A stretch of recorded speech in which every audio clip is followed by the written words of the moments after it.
When it comes to agreeing upon the best college football playoff format going forward here, I think it needs to check two boxes. It's got to be inclusive, but it also has to maintain the importance of the regular season. And there's one format and one format only that checks both of those boxes and I think makes everyone happy. And ironically enough, it's a 12-team playoff we just have now. Everyone's talking about change in 2026. We don't need it. This 12-team format with the straight seeding adjustment we're going to see here in 2025, it's literally perfect. We don't need more teams. We don't need to expand. We don't have to change anything else. What we have is perfect. Stop looking over the fence. The grass on the other side of the fence is not greener when you're looking at a 14-team or a 16-team playoff. It's muddy. It's gross. High water table. Stay away. The grass here in a 12-team playoff is perfectly green, and it is, I think, the perfect solution right now to crowning a champion while making everybody happy. The 12-team playoff, I think, when you look at especially the number, the amount of teams in, it's the perfect number because it's inclusive. Like, teams legitimately feel like they have a chance going into any given year of being one of the 12 teams to compete for a championship. But what it does also is eliminate the non-great teams. It's inclusive, but still maintains a high level of play to where, like, you go back to last year, right? You look at last year's playoff, the last automatic, or the last, I should say, at-large team to make the field was SMU. They went 11-2. One of the first teams out was Miami, who went 10-2. Like, you still have to be, even in this expanded playoff, you still have to be a great team, basically an elite team. That's what we want, right?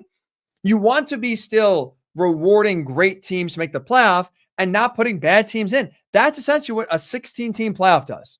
Because you look at, well, who's behind, SMU that got left out. We're looking at 9-3 Alabama. Ole Miss, South Carolina. Those teams that were rightfully out in a 12-team playoff are now in a 14-team and especially in a 16-team playoff. Do you want to see that? Do we need to see more of Alabama after what we saw against Vandy and Oklahoma? Do we need to see Ole Miss after they threw up on themselves against Florida compete for a national title? No, the hell we do not. That's why expanding, going bigger is not better, because you're watering down the competition level in the playoff, but also watering down the regular season, because now you lose 3 games. It doesn't matter. We're still in. Here in a 12-team playoff, you can lose a game. I think that should be okay. College football is very volatile. 18 to 22-year-old kids never know what can happen. Everyone has a bad day. Even 2 losses, okay. But a 10-2 team is still good. A 10-2 team still deserves to be in the championship hunt. 9-3, I think, for me and below, no. But that's what you're going to have in a 16-team or even a 14-team playoff format. 12 is a perfect number because it maintains the eliteness around the playoff while still giving other teams a chance. I also like the format here as well because I like the fact that a 12-team playoff rewards you for winning your conference. But I like the change that was made to where winning your conference doesn't guarantee a bye. We saw that last year. I think on paper, it sounded like a good idea. I was for it. Then we saw it play out in reality. And also, remember, this was made before the Pac-12 went away, which changed a lot of dynamics here as well. But now you saw it play out. We agreed it needed to be changed. It was changed. So now, thanks to our friends here, I want to put this up on the screen at Action Network. They have the bracket of what it would look like with last year's teams and this year's format. Like, that is perfect. I do think Boise State belongs into a playoff and should compete for a championship. I like that Arizona State, which is honestly probably the perfect test case for this. A team that was under the radar, won the Big 12. No one was really talking about them. All of a sudden, they go toe-to-toe with Texas. Probably should have beat them. And everyone's like, whoa, ASU. And they actually turned out to be a pretty damn good team. That's, I think, why this 12-team playoff is perfect. It rewards great teams that maybe don't get the recognition they deserve. And now you're seeing, though, still with this change in the format, and as you look here, I think it's more representative of the regular season. Boise State deserved to be in. Did they deserve a bye? Hell no, they didn't.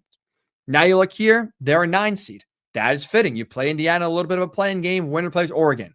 That is, I think, fair for everybody and more representative of what we see in the regular season. So I think we're getting the best of both worlds here, where you're still inclusive, still give teams a chance, but also once you get in the field, now it's just who's the best, and let's go from there. So I think when you look at everything, when you look at all these, changes and giving teams opportunities going into a year, which I think is important in a sport that is huge across the country, I think it's important to give teams hope. It gets more fan bases in. It also makes the regular season more important because you still have meaningful games in late October and early November against good quality teams. And we saw kind of last year a few elimination games in the regular season. That's fun. That's exciting. That's what we want. If anything, it made the regular season more important in a 12-team playoff because now you still have to be really good, but one loss didn't end your season the way it did in a 14 playoff. I just look at all of the suggestions I've heard, a 5+11 for a 16 team, this cockamamie automatic qualifiers, 4 from the Big Ten, 4 from the SEC. We don't need to change the format. I understand a format change is coming. But when you look at like, if this was truly about what is the best format for college football that still preserves the integrity and importance of the regular season while also being more inclusive than a 14 playoff, the answer is what's right in front of you. A 12-team straight seed playoff that rewards the best teams with buys, unlike last year, which is very important, very key. It opens up the opportunity for other schools that traditionally would never even sniff the playoff, gives an opportunity, like Boise State, like Arizona State. It still maintains an eliteness where you still have to be a damn good team to make it. It checks every box you could want. It is perfect. 16 is too big. I think 14 is too clunky. 12, it's where it's at. It's a shame it's a one and done. It's a shame it's going away. It's sad that college football perfected, I think, their ability to find a champion. And now that perfect system is just about to be thrown out the window. But if I was in charge, the perfect format that I think would make everybody happy, 12-team straight seeding format like the one we have here in 2025. How about you, though? What would you say? How would you describe what the perfect college football playoff format is? Drop it in the comments here. I want to go back and forth, kind of get your thoughts. You heard mine. If you're here for the first time, please, thank you for watching. Subscribe to the channel. We got college football content coming to you weekly, bi-weekly, not bi-weekly, because that means once every 2 weeks. I got to get my verbs here, right? And my words right here. We come to you multiple times a week, easiest way to say it, with different videos reacting to the biggest news of college football leading up to a big 2025 season. Check me out on Twitter, Ryan_Hickey3 with a lot more college football thoughts tweeted there as well. Appreciate you watching. Comment below. We'll go back in the comment section here as well, talking about the best college football playoff format.